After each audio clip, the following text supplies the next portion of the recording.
بسم الله الرحمن الرحيم. باب إفشاء السلام من الإسلام. وقال عمار ثلاث من جمعهن فقد جمع الإيمان: الإنصاف من نفسك وبذل السلام للعالم والإنفاق من الإقتار. حدثنا قتيبة قال حدثنا الليث عن يزيد بن أبي حبيب عن أبي الخير عن عبد الله بن عمرو رضي الله عنهما أن رجلا سأل رسول الله صلى الله عليه وسلم: أي الإسلام خير؟ قال: تطعم الطعام وتقرأ السلام على من عرفت ومن لم تعرف. او کما نیچے جی. بسم اللہ الرحمن الرحیم. باب افشاء السلام من الاسلام.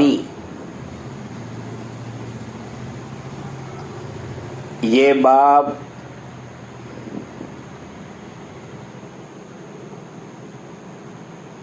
سلام کو رواج دینا اسلامی عمل ہے.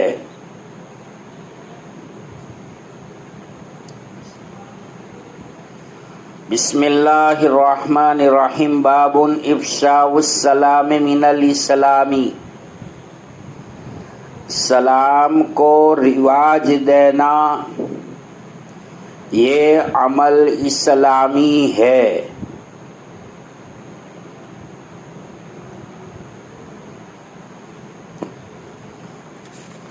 یہ تمام ابواب کا جو تعلق ہے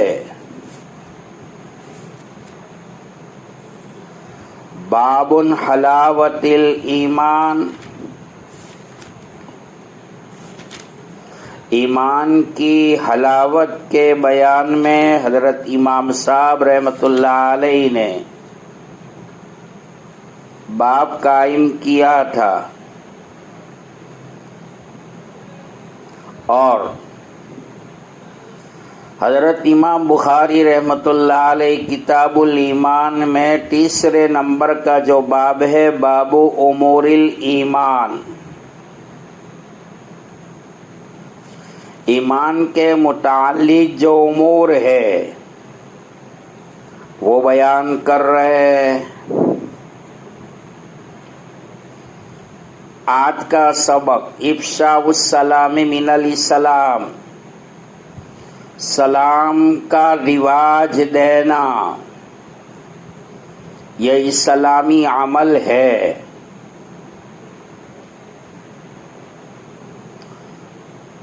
ہر مسلمان کو سلام کرنا، چاہے تو پہچانتا ہو یا نہ پہچانتا ہو، یہ ایک اسلامی عمل ہے. اور ایمان اور اسلام مترادف ہے، پس سلام کو رواج دینا یہ جز ایمان ہوا. علماء نے لکھا ہے اور فقہاء نے اس پر کلام کیا ہے کہ سلام کا جواب دینا اگرچہ واجب ہے اور سلام کرنا یہ درجہ سنت ہے، مگر یہ ایسی سنت ہے جن کا ثواب واجب سے بھی زیادہ ہے. کیوں؟ سلام کرنے میں تواضع اختیار کرتے ہوئے متواضع بننا پڑتا ہے، جھکنا پڑتا ہے، اور سلام وہی کرتا ہے جس کے دل کے اندر، قلب کے اندر کبر کی بیماری نہ ہو، پراؤد نہ ہو، گھمنڈ نہ ہو، فخر نہ ہو. معلوم ہوا سلام کرنے والا تکبر سے، کبر سے پاک ہوتا ہے. اور روایت مشکاۃ شریف میں بھی آ چکی ہے،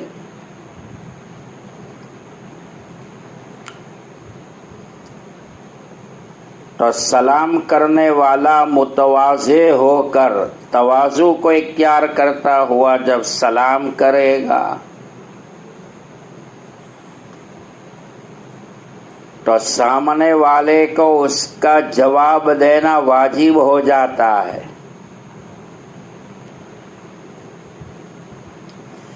ایک حدیث میں جناب نبی کریم صلی اللہ تعالی علیہ وسلم نے ارشاد فرمایا، سلام کرنے میں پہل کرنے والا اللہ تعالیٰ سے سب سے زیادہ قریب ہو جاتا ہے۔ یہ روایت بھی مشکات میں ہے۔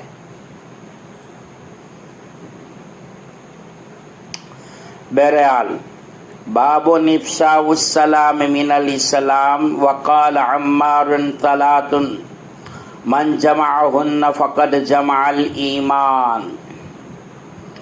حضرت عمار رضی اللہ تعالیٰ عنہ فرماتے ہیں، ثلاث من جمعهن، جس آدمی کے اندر، جس شخص کے اندر تین باتیں جمع ہو گئی، جمع کر لے، تو فقط جمع الایمان، پس تحقیق کے اس نے ایمان کو سمیٹ لیا ہے۔ نمبر 1 الانصاف من نفسک، اپنے ساتھ انصاف کرنا۔ نمبر 2 وبذل السلام للعالمین،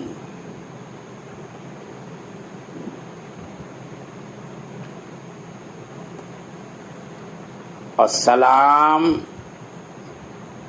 خرچ کرنا، یعنی ہر مسلمان کو سلام کرنا،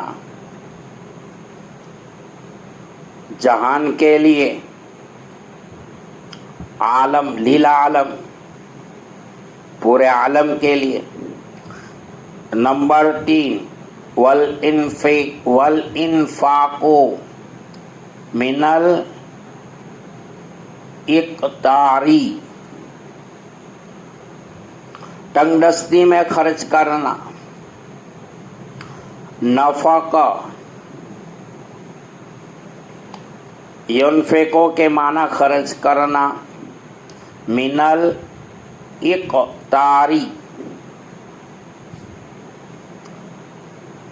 کہ تنگ دستی ہے، مالی اعتبار سے حالات گرے ہوئے ہیں، تنگ دستی میں خرچ کرنا۔ حدثنا قتیبہ قال حدثنا اللیث عن یزید ابن ابی حبیب عن ابی الخیر عن عبد اللہ بن عمر ان رجلا سار رسول اللہ صلی اللہ علیہ وسلم ای الاسلام خیر قال تطعم الطعام وتقرأ السلام على من عرفت ومن لم تعرف او كما قال صلی اللہ علیہ وسلم۔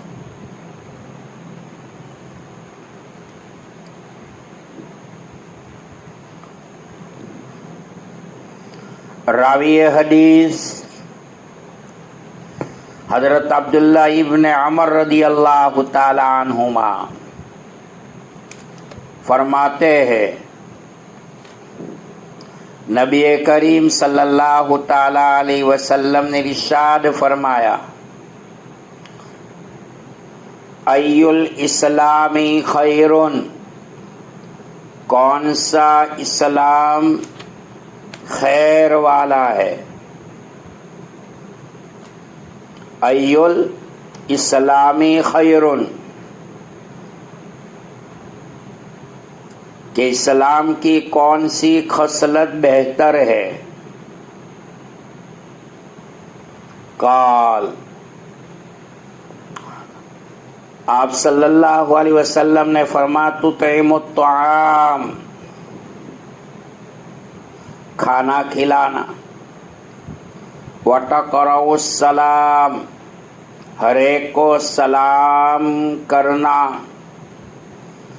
علی من عرفت ومن لم تعرف او کما قال، جو پہچانتا ہو، جو نبی پہچانتا ہو، ان کو سلام کرنا۔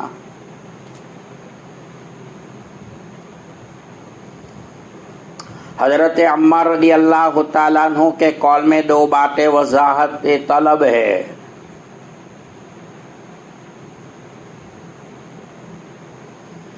اپنے ساتھ انصاف کرنا کیا ہے؟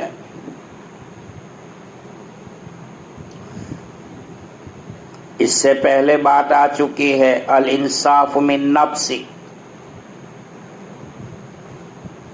دوسروں کے معاملے میں انصاف کرنا تو ہر کوئی جانتا ہے اور کر بھی لیتا ہے۔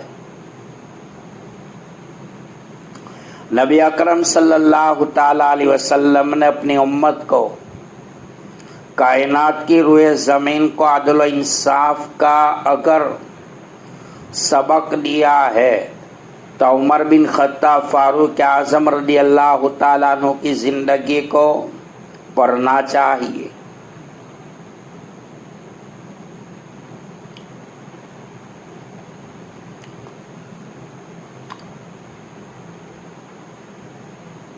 تو دوسروں کے معاملے میں انصاف کرنا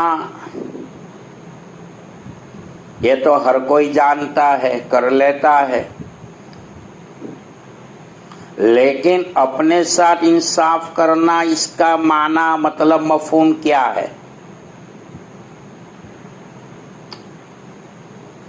یہ کام مشکل ہے، قوی ایمان والا ہی یہ کام کر سکتا ہے، جس کے ایمان میں پختگی ہو، ایمان کی تقویت من جانب اللہ حاصل ہو، وہ یہ کام کر سکتا ہے۔ الانصاف من نفسک، اپنے ساتھ انصاف کرنا۔ شارح بخاری تحفۃ القاری میں لکھتے ہیں، مفتی سید صاحب پالنپوری رحمۃ اللہ علیہ، حضرت عمر بن عبدالعزیز رحمۃ اللہ علیہ جب خلیفہ بنے اور حضرت کا نسب نامہ ڈائریکٹ حضرت عمر رضی اللہ تعالیٰ عنہ کی نانی جان سے ملتا ہے۔ حضرت عمر بن عبدالعزیز رحمۃ اللہ علیہ نے بنو امیہ کی ناجائز املاک جو تھی، جو حکومت جن کو بنو امیہ نے ناجائز طریقوں سے حاصل کیا تھا، دور عمر بن عبدالعزیز میں ساری بنو امیہ کی تمام حکومت کو ضبط کر لیا گیا۔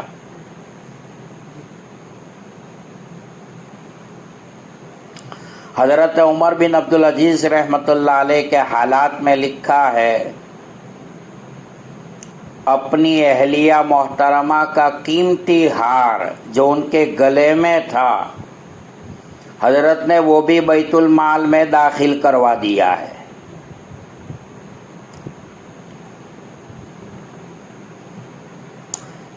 یہ مطلب ہے الانصاف من نفسک،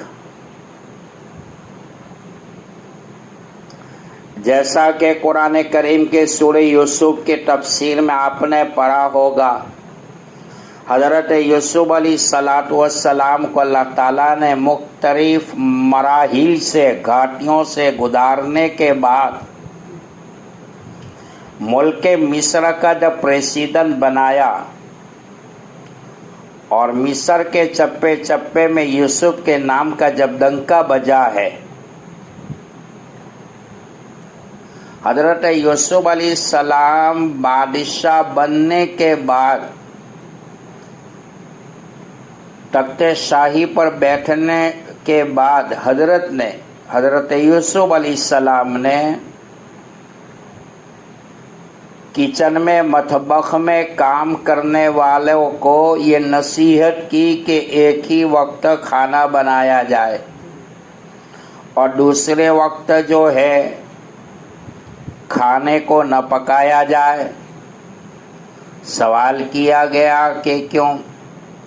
تفسیر قرطبی میں اور تفسیر کشاف میں ہے کہ حضرت یوسف علیہ السلام کا کہنے کا مقصد یہ ہے کہ ایک وقت ہم کھانا کھائیں گے تاکہ ہماری بھوک جو ہے وہ مٹ جائے، اور دوسرے وقتوں میں بھوکے رہیں گے تاکہ رعایا عوام کی بھوک کا درد جو ہے ہمارے دلوں میں آ جائے. یہ ہے ہمدردی. یہ ہے اپنے ساتھ انصاف کرنا. الانصاف من نفسک. جیسا کہ دور عمر میں بنی نجار کے باغ کے قریب سے ایک باندی گزر رہی تھی. حضرت عمر رضی اللہ تعالیٰ عنہ کا بیٹا جس کا نام مفکر اسلام مرحوم مولانا علی میاں ندوی صاحب نے ابو الشہمہ لکھا ہے، بنی نجار کے باغ سے قریب سے گزرنے والی اس باندی کو پکڑا اور اس کی عزت کی چادر کو ڈاک ڈاک کیا. ایک ہی ملاقات میں ہم رہ چکا تھا.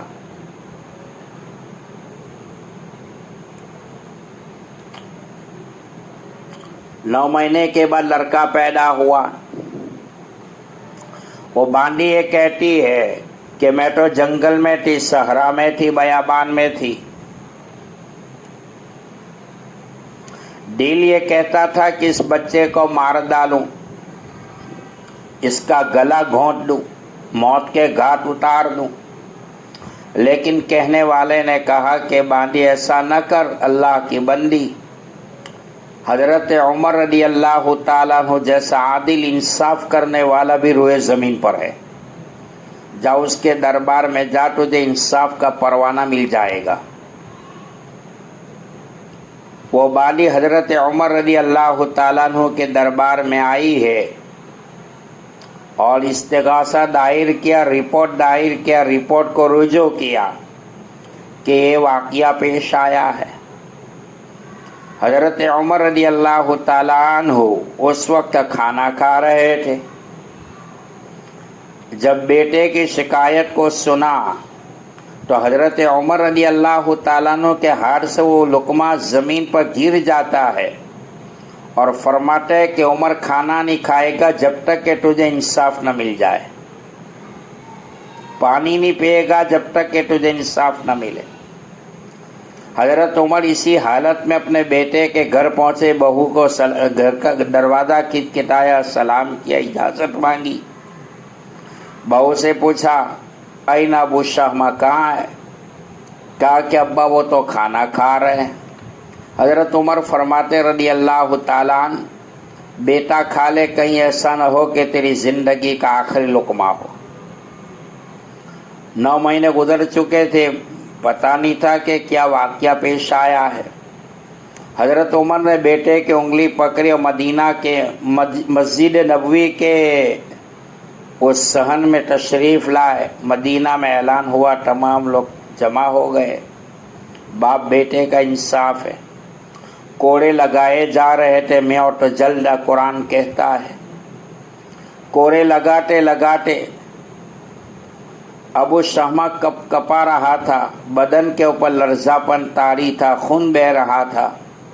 ماں ہوتی ہے، ماں کی ممتا جوش میں آئی. عوام کے مجمع کو چیر کر حضرت عمر کی اہلیہ قریب میں آئی. کہنے لگی کہ عمر جو کوڑے باقی رہ گئے رہنے دو، ہر کوڑے کے بدلے میں پیدل حج کروں گی.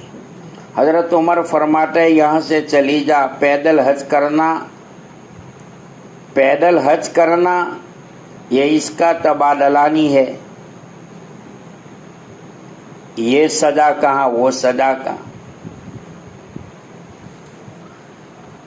حضرت عمر رضی اللہ تعالیٰ عنہ کی جو اہلیہ ابو الشہمہ کی ماں واپس آ گئی.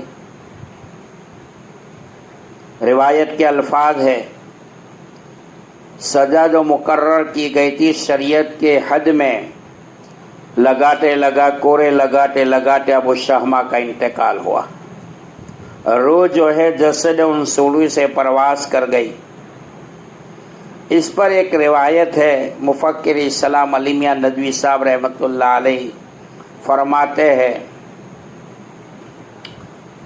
کہ ابو الشہمہ کی باڈی کو غسل دیا گیا تو بعض علماء فرماتے ہیں کہ باقی کوڑے اس کے کفن پہ لگائے گئے. بعض علماء فرماتے ہیں کہ بعد کوڑے جو ہے اس کی قبر پر لگائے گئے تدفین کے بعد. بہرحال تو الانصاف من نفسک کا یہ مطلب ہے اپنے ساتھ انصاف کرنا. انصاف تو دوسروں کے ساتھ کرتا ہے لیکن اپنے اوپر انصاف کرے وہ سچا پکا ہے. اس کے بعد والانفاق من الاقتار کا یہ مطلب ہے کہ تنگ دستی میں خرچ کرنا بھی کامل ایمان کی دلیل ہے. اور انصاف من نفسک کہ اپنے ساتھ انصاف کرنا یہ بھی کامل ایمان کی دلیل ہے.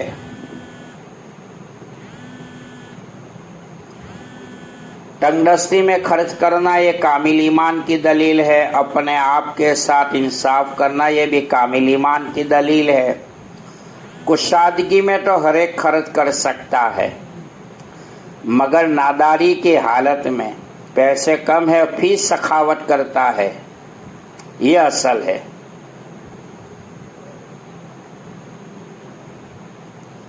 اور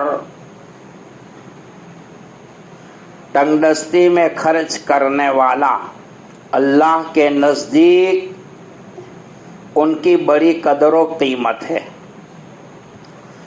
اس کے بعد کی جو روایت ہے نبی کریم صلی اللہ تعالی علیہ وسلم نے ارشاد فرمایا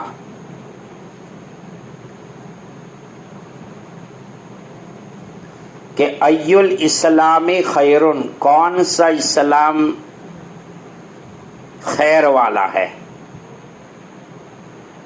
فرمایا قال تطعم الطعام، لوگوں کو کھانا کھلانا، وتقرأ السلام علی من عرفت ومن لم تعرف، سلام کرنا اس کو جو جانتا ہے ان کو بھی اور نہ جانتا ہے اس کو بھی. اس کا یہ مطلب نہیں ہے کہ جو جان پہچان والے ہیں ان کو سلام کیا جائے اور جان پہچان والا نہیں ہے اس کو سلام نہ کیا جائے.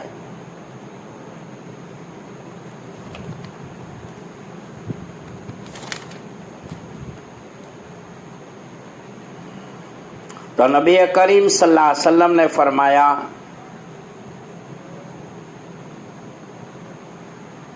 حضرت ابو ہریرہ رضی اللہ تعالیٰ عنہ سے لوگوں نے نبی اکرم صلی اللہ علیہ وسلم سے پوچھا کہ کون سا اسلام افضل ہے؟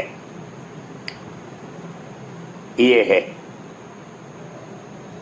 دماغ میں آیا؟ اور فرمایا کہ ای الاسلام خیر قال تطعم الطعام وتقرأ السلام علی من عرفت ومن لم تعرف. فرما رہے ہیں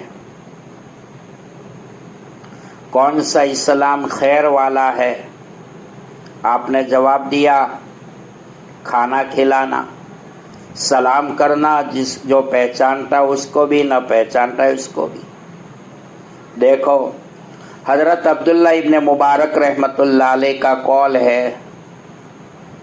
حضرت عبداللہ ابن مبارک رحمۃ اللہ علیہ استاد ہے امام اعظم نہیں، حضرت عبداللہ ابن مبارک رحمۃ اللہ علیہ شاگرد ہے امام اعظم ابو حنیفہ رحمۃ اللہ علیہ.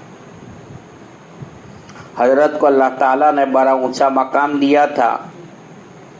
حضرت کا نام کسی روایت پر آتا ہے تو کسی محدث کی جرات نہیں ہے کہ اس روایت کو قبول نہ کرے. عبداللہ ابن مبارک رحمۃ اللہ علیہ فرماتے ہیں بھوکے کو کھانا کھلا دینا، ننگے کو کپڑا پہنا دینا، پیاسے کو پانی پلا دینا یہ خیر خواہی ہے. بہت بڑے ثواب کا وہ مقام رکھتا ہے اخروی اعتبار سے، لیکن سب سے بڑی ہمدردی یہ ہے کہ اللہ کے حبیب علیہ السلام کے امتی کو جہنم کی آگ سے بچا لو. یہ سب سے بڑی خیر خواہی ہے. چلیے آگے. باب کفران العشیر وکفر دون الکفر فيه عن أبي سعيد رضي الله عنه عن النبي صلى الله عليه وسلم حدثنا عبد الله بن مسلمة عن مالك عن زيد بن أسلم عن عطاء بن يسار عن ابن عباس رضي الله عنهما قال قال النبي صلى الله عليه وسلم أريت النار فإذا أكثر أهلها النساء يكفرون قيل أيكفرون بالله قال يكفرن العشير ويكفرن الإحسان لو أحسنت إلى إحداهن الدهر ثم رأيت منك شيئا قالت ما رأيت منك خيرا قط.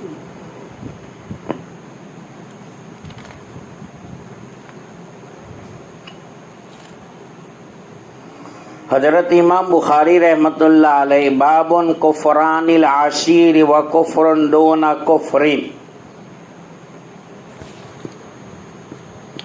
21 نمبر کا باب حضرت امام صاحب رحمۃ اللہ علیہ قائم کر رہے ہیں. کفران العشیر و کفر دون کفر، شوہر کی ناشکری ایمان کے منافی عمل ہے.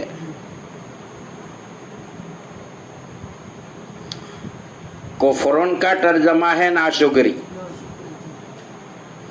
و کفرن دون کفر، کفر کفر برابر نہیں. حضرت امام صاحب رحمۃ اللہ علیہ اس باب کو لائے ہیں. اس باب کا پہلے والے باب سے جو ربط ہے، اس سے پہلے والا باب جو ہے افشاء السلام من الاسلام، سلام کا رواج دینا، یہ اسلامی عمل ہے.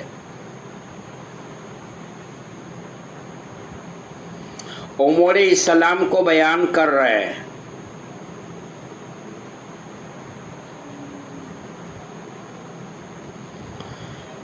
یہاں پر شوہر کی ناشکری ایمان کے منافی عمل ہے اور کفر برابر نہیں.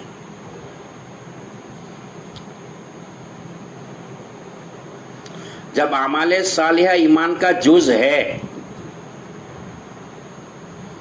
تو ان کی ازداد جو ہے، ان کی زیدیں جو ہے، یعنی اعمال سیئہ ایمان کے منافی ہوں گے.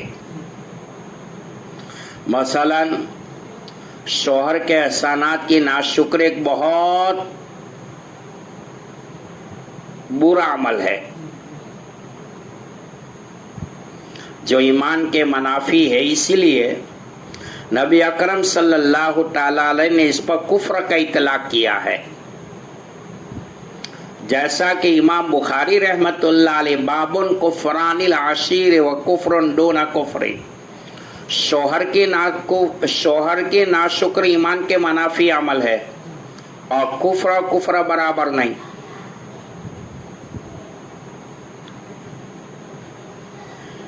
نماز نہ پڑھنا بھی ایمان کے منافی عمل ہے، اس پر بھی کفر کا اطلاق آیا ہے، مگر یہاں بڑا کفر مراد نہیں ہے، چھوٹا کفر مراد ہے.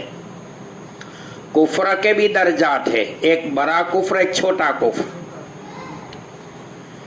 مشرکین جو کرتے تھے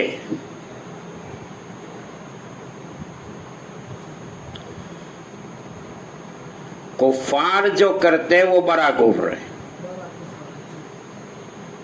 امام صاحب رحمت اللہ کفران العشیری ناشکری کے معنی میں ہے.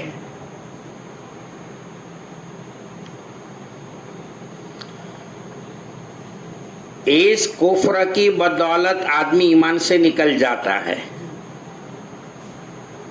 اور قرآن پاک میں انما المشرکون نجس، مشرکین کا وجود ہی ناپاک ہے.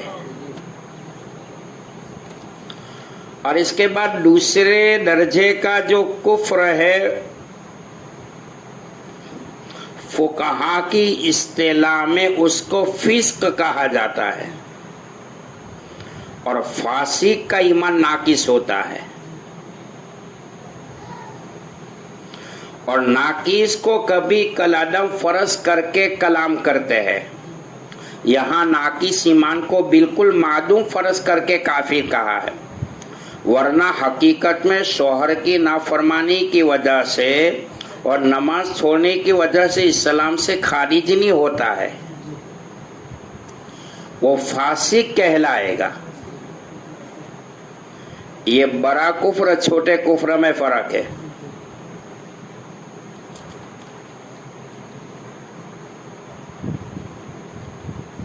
حضرت امام بخاری رحمۃ اللہ علیہ نے باب میں کفر کی یہ تفصیل اسی لیے بیان کی ہے کہ یہ میرا کہنا جو ہے معتزلہ اور خوارج کے پلے میں کہیں یہ گین جو ہے چلی نہ جائے۔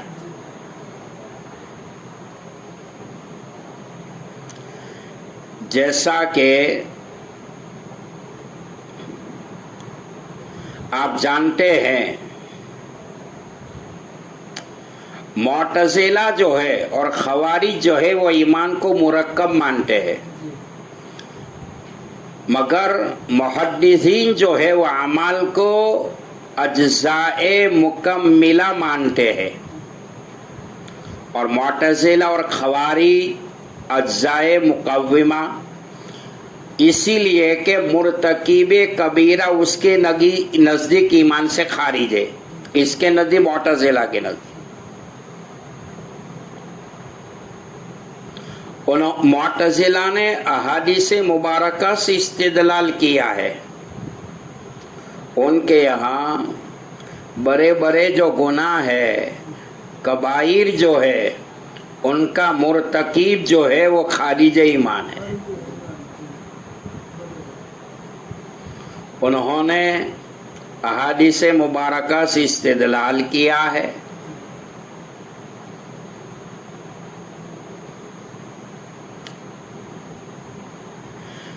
وہ لوگ کہتے ہیں کہ نبی اکرم صلی اللہ تعالی علیہ وسلم نے بعض گناہوں کے اوپر کفر کا اطلاق کیا ہے۔ حدیثوں سے معلوم ہوا ہے کہ منافی ایمان اعمال اسلام سے خارج کر دیتے ہیں۔ حضرت نے جواب دیا اس حدیث میں بڑا کفر مراد نہیں ہے، چھوٹا کفر مراد ہے۔ ناشکری کی بنیاد پر کافی نہیں ہوتا، نماز کے چھوڑنے پر کافی نہیں ہوتا، وہ فاسق کہلائے گا۔ چھوٹے کفر کا یہ مطلب ہے، اور چھوٹے کفر سے آدمی ایمان سے نہیں نکلتا، خارج ایمان نہیں ہوتا ہے۔ امام بخاری رحمۃ اللہ علیہ اس جواب سے یہ بات صاف طور پر واضح کرنا چاہتے ہیں کہ ہم معتزلہ اور خوارج کے ساتھ نہیں ہے، اور اعمال ایمان حقیقی کے اجزاء نہیں بلکہ ایمان کامل کے اجزاء ہے، اور اس میں اہل حق کے درمیان میں کوئی اختلاف نہیں ہے۔ جیسے کہ معراج والی روایت جو ہے شارح بخاری فرماتے ہیں نبی اکرم صلی اللہ تعالی علیہ وسلم نے معراج کی رات میں جب جہنم کو دیکھا تو عورتوں کا پاپولیشن جو ہے وہ عورتوں کی تعداد زیادہ ہے مردوں کی بنسبت۔ رفیق سفر عرش بری کا نمائندہ جبرائیل امین علیہ السلام سے پوچھا کہ جبرائیل لما کیوں عورتیں زیادہ ہے جہنم میں؟ جواب ملا شوہروں کی نافرمانی اور اللہ کی نعمت کی ناشکری۔ تو حضرت امام بخاری رحمۃ اللہ علیہ باب کفران العشیر و کفر دون کفر، شوہر کی ناشکری ایمان کے منافی عمل ہے، کفر اور کفر برابر نہیں۔ حضرت فرماتے ہیں کہ اس سے کافی مراد نہیں ہے، وہ چھوٹا کفر مراد ہے جس کا اطلاق فسق پر ہوتا ہے۔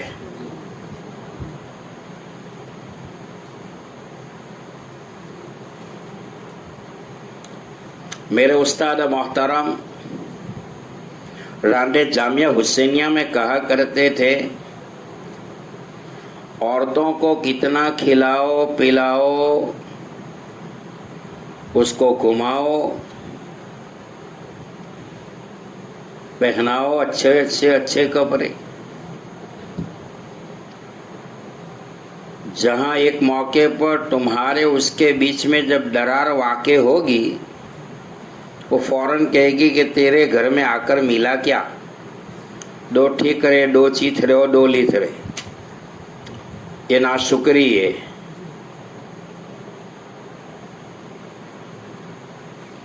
عورتیں اکثر شوہر کے احسانات کو بھول جاتی ہے۔ شوہر زندگی پر احسان کرے اور ایک بات ان کی مرضی کے خلاف ہو جائے تو زندگی بھر کے احسان کے اوپر وہ پانی پھرا دیتی۔ میں نے تیرے گھر میں آ کر کیا دیکھا ہے؟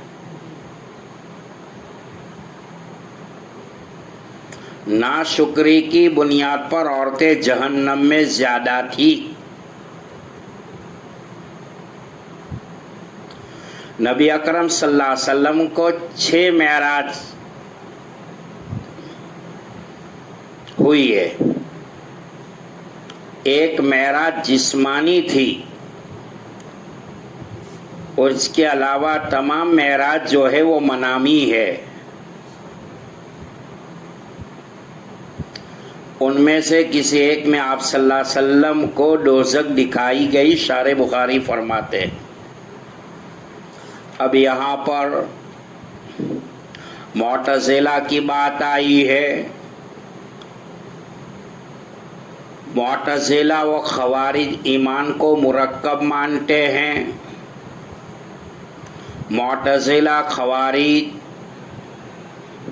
کہتے ہیں کہ بڑے بڑے گناہ کبائر ان کے نزدیک ایمان سے خارج ہے۔ وہ یہ کہنا چاہتے ہیں بڑے بڑے گناہوں کا مرتکب خارج ایمان ہے، وہ کافر ہو جاتا ہے۔ اب یہاں پر جو چند باتیں ہیں وہ یاد رکھنے کے لائق ہے کہ فرقہ ضالہ میں گمراہ جو فرقے ہیں، جیسا کہ حدیث میں آپ نے فرمایا کہ قوم بنی اسرائیل تو 72 فرقوں میں بٹ گئی، میری امت کے تو 73 ہوں گے۔ ایک فرقہ جنت میں جائے گا، باقی تمام کے تمام فرقے جہنم میں جائیں گے۔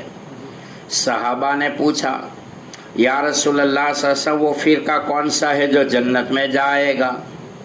اہدنا الصراط المستقیم کی تفسیر میں لکھا ہے کہ صراط مستقیم کے بارے میں آپ سے پوچھا گیا کہ مَصِّراط المستقیم یا رسول اللہ، وہ کون سا فرقہ ہے جو صراط مستقیم پر ہے، وہ جنت میں جائے گا؟ آپ نے فرمایا ما انا علیہ و اصحابی، جس پر میں ہوں میرے صحابہ ہے، وہ فرقہ جنت میں جائے گا۔ اب معتزلہ جو ہے وہ کیا ہے؟ چند باتیں یاد رکھنے کے لائق ہے۔ شیعہ اور خوارج کے علاوہ ایک فرقہ اور ہے جس کو معتزلہ کہا جاتا ہے۔ شیعہ اور خوارج کے علاوہ ایک فرقہ وہ ہے جس کو معتزلہ کہا جاتا ہے۔ اب شیعہ فرقہ کیا ہے، اس کا تعارف سن لو۔ یہ اصطلاحاً حضرت علی رضی اللہ تعالیٰ عنہ کی پارٹی کو شیعہ کہا جاتا ہے۔ یہ پارٹی، یہ گروپ حضرت علی رضی اللہ تعالیٰ عنہ نے نہیں بنائی تھی، اس کے بانی آپ نہیں تھے۔ آپ کا مقام تو بڑا اونچا ہے، داماد مصطفیٰ ہے، فاتح خیبر ہے، شیر خدا ہے، علی مرتضیٰ ہے رضی اللہ تعالیٰ عنہ، بلکہ حضرت علی رضی اللہ تعالیٰ عنہ کے نام کے اوپر لوگوں نے بنائی تھی اس پارٹی کو، اس فرقے کو، جس فرقے کو شیعہ فرقہ کہا جاتا ہے۔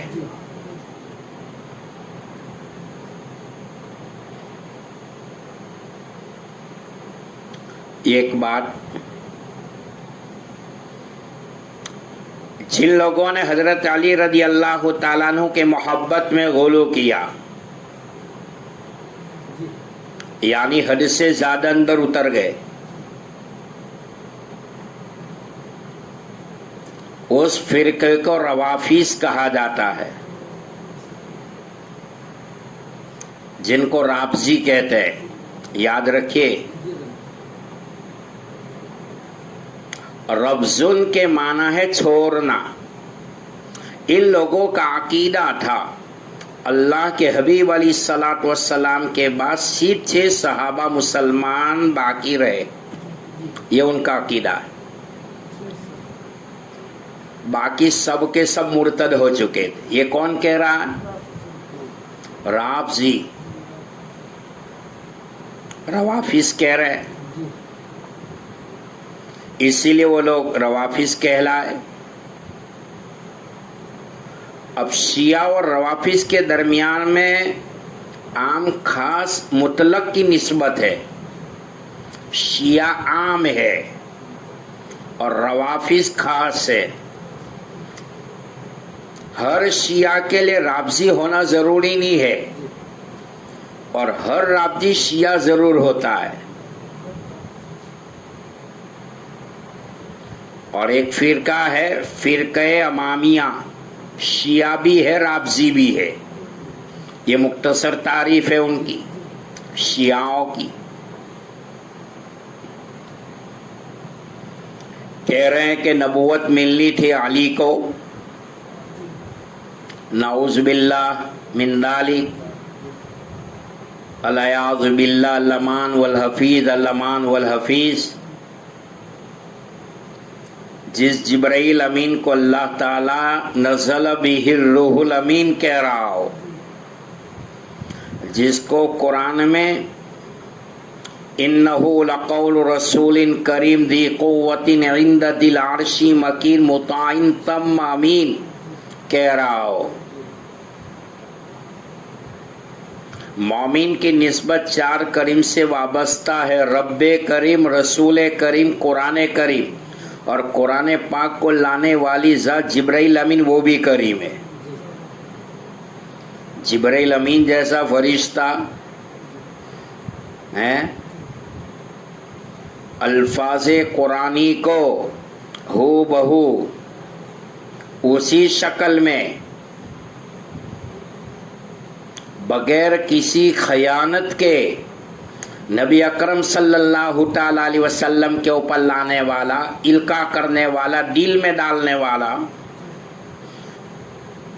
جس قرآن کا نزول قلب محمدی پر ہوا ہو۔ 1,24,000 انبیاء علیہ السلام میں سے 25 انبیاء کا تذکرہ قرآن میں ہے، 104 کتابیں آسمانوں سے اتاری ہے۔ ہر کتاب کے، ہر نبی کے اوپر وحی کے ذریعے کتاب لانے والا وہ فرشتہ جبرائیل امین ہو، تو اس فرقے شیعہ کو خیال کرنا چاہے کہ ایسا فرشتہ کو خیانت کر سکتا ہے۔